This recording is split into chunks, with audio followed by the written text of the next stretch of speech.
Bismillahirrahmanirrahim. Assalamualaikum warahmatullahi wabarakatuh.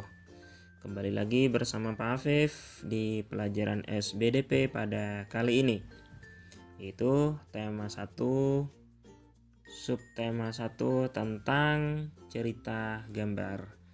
Oke, teman-teman semua pastinya sudah siap kan untuk mengikuti pembelajaran pada hari ini? Oke. Kita awali dengan membaca basmalah terlebih dahulu. Bismillahirrahmanirrahim. Oke. Baik, teman-teman. Cerita gambar. Oke, di sini ada gambar. Sebenarnya apa sih yang dimaksud dengan cerita gambar? Oke, ada yang tahu? Cerita gambar.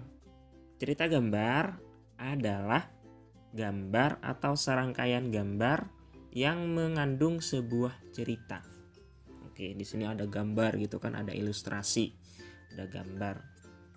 Jadi yang dimaksud dengan cerita gambar di sini gambar atau serangkaian gambar. Berarti banyak gambar ya, di situ ada rangkaian. Gambar 1, gambar 2, gambar 3 gitu kan. Sehingga dimaksud dengan rangkaian gambar. Yang mana rangkaian gambar tersebut mengandung sebuah cerita. Ada makna, ada ide, ada paragraf yang terkandung dalam cerita tersebut. Gitu. Nah, fungsinya contoh dari cerita gambar adalah ilustrasi. Gambar ilustrasi digunakan untuk mendukung sebuah bacaan atau untuk menyampaikan suatu informasi. Jadi gambar yang ada yang berbentuk ilustrasi itu digunakan untuk mendukung sebuah bacaan atau untuk menyampaikan suatu informasi. Nah, biasanya ketika ada teks, ada paragraf gitu kan. Nah, biasanya di situ ada gambar untuk mendukung bacaan tersebut. Nah, di sini dari gambar ini yaitu informasi yang bisa kita dapatkan adalah cara aman naik kereta di saat pandemi gitu. Jadi cara aman naik kereta di saat pandemi itu informasi yang bisa kita dapatkan dari gambar ilustrasi ini. Gimana? Yaitu ada jaga jarak gitu kan, ada space atau tempat duduk yang dikosongkan gitu, memakai masker gitu. Nah, itu adalah informasi yang kita dapatkan dari gambar atau ilustrasi tersebut. Nah, gambar ilustrasi memiliki fungsi, teman-teman. Yang pertama adalah untuk menarik perhatian orang lain, untuk menarik perhatian pembaca, untuk menarik orang yang melihat gambar tersebut. Nah, sehingga orang itu lebih senang ketika ada gambar yang bisa dilihat. Terus yang kedua adalah memudahkan memahami suatu keterangan atau penjelasan sebuah tulisan. Nah, karena dengan adanya gambar sehingga orang itu mudah terbantu maksud atau informasi yang disampaikan. Contohnya di sini. Di situ ada gambar yang mana ada 2 tempat yang dikosongkan. Oh, artinya adalah orang tersebut harus menjaga jarak. Nah, itu kan mudah. Berarti kita untuk memahami atau mengerti maksud dari gambar tersebut. Yang ketiga adalah sebagai sarana mengungkapkan pengalaman suatu kejadian yang diekspresikan dalam sebuah gambar. Artinya bisa juga ada cerita gitu kan. Adit kemarin naik kereta dari Jakarta menuju Bogor, yang mana di kereta tersebut dia harus menjaga jarak dengan orang lain karena keadaan pandemi. Nah, itu kan cerita gitu. Nah, cerita tersebut kalau kita tuangkan dalam gambar kurang lebih seperti ini gitu. Sehingga Adit harus jaga jarak dengan penumpang lain. Nah, itu informasi yang bisa kita dapatkan dari gambar.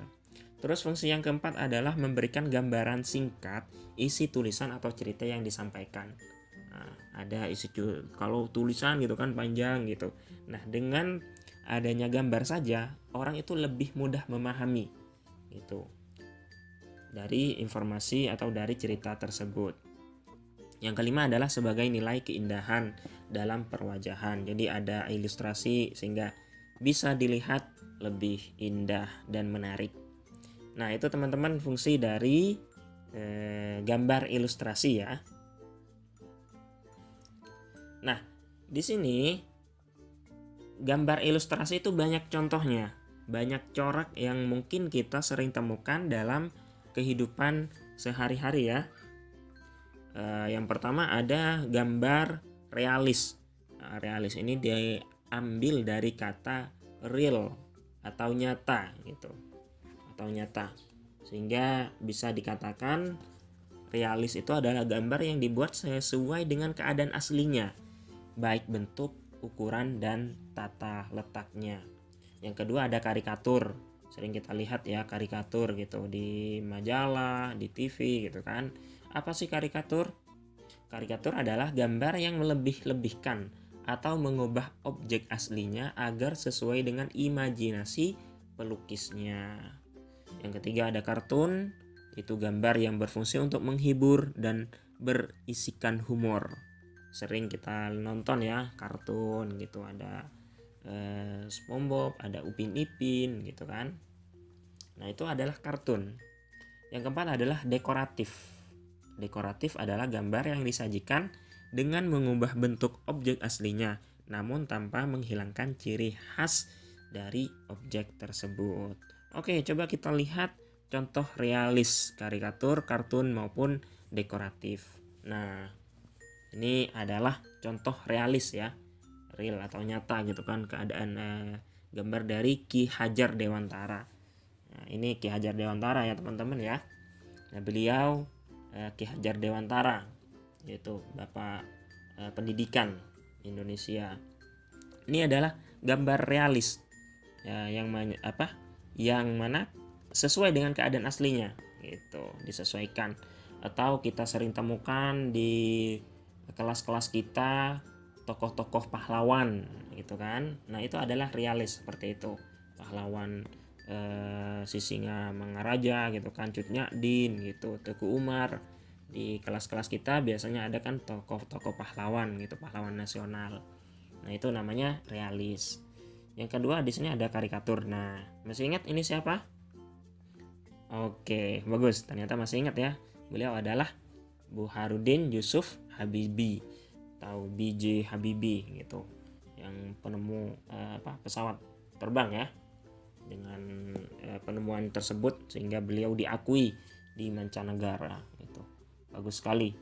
Nah, ini kan melebih-lebihkan gitu kan karikatur. Yang mana kalau aslinya kan di sini kepalanya besar, terus badannya kecil, yang mana mengendari pesawatnya seperti mengendari sepeda motor gitu kan. Nah, ini kan melebih-lebihkan. Kenyataannya tidak seperti itu, teman-teman. Nah, itu namanya karikatur. Ini adalah kartun. Itu ada Upin Ipin, dan ini adalah dekoratif. Nah, jadi gambar dekorasi atau dekoratif gitu. Oke. Selanjutnya di sini ada yang namanya contoh ilustrasi. Nah, contoh ilustrasi di sini kalau kita lihat mereka sedang sholat berjemaah gitu kan di suatu rumah dengan berdoa yang khusyuk kepada Allah gitu.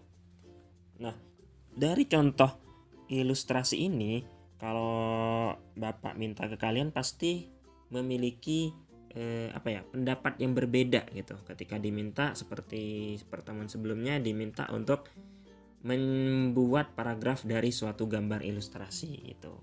Nah, kurang lebih dalam ilustrasi tersebut, kalau kita membuat tambahan teks atau paragraf gitu kan, kurang lebih adalah Dika, Andi, dan Doni sedang melaksanakan sholat duhur berjamaah. Mereka sholat berjamaah di rumah Doni setelah melakukan kerja kelompok. Sholat adalah perintah Allah yang wajib dilaksanakan oleh setiap orang Islam. Nah, ini adalah tambahan teks dari ilustrasi tersebut. Bisa teman-teman sendiri membuatkan teks tambahan yang menurut kalian itu baik dan bagus gitu.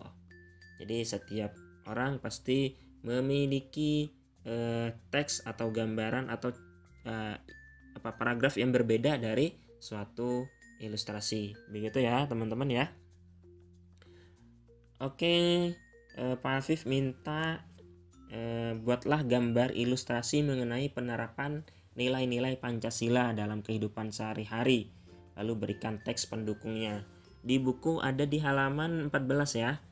Silakan di halaman 14 dikerjakan. Nanti jika sudah selesai dikumpulkan ke wali kelas masing-masing. Oke, Pak Afif jelaskan kembali. Di halaman 14 di situ ada kolom, yaitu tentang menggambar ilustrasi nilai-nilai dari Pancasila. Pancasila kan ada 5 gitu kan. Yang pertama ketuhanan yang Maha Esa gitu. Nah, bagaimana nilai-nilai dari ketuhanan? Tadi yang Pak Afif gambarkan ilustrasi sebelumnya yaitu dengan sholat, itu kan ada hubungannya dengan ketuhanan gitu. Terus yang kedua, silakan kalian eksplorasi sendiri nilai-nilai luhur dari Pancasila gitu. Nah, seperti pertemuan sebelumnya kita bahas tentang gotong royong gitu kan. Nah, kamu gambar tuh gotong royong seperti apa dalam gambar ilustrasi. Dan kalian tambahkan teksnya seperti kalian membuat paragraf. Begitu ya teman-teman semuanya ya. Oke, terima kasih kalian sudah menyimak video penjelasan pada pembelajaran kali ini. Semoga bermanfaat. Terima kasih. Wassalamualaikum warahmatullahi wabarakatuh.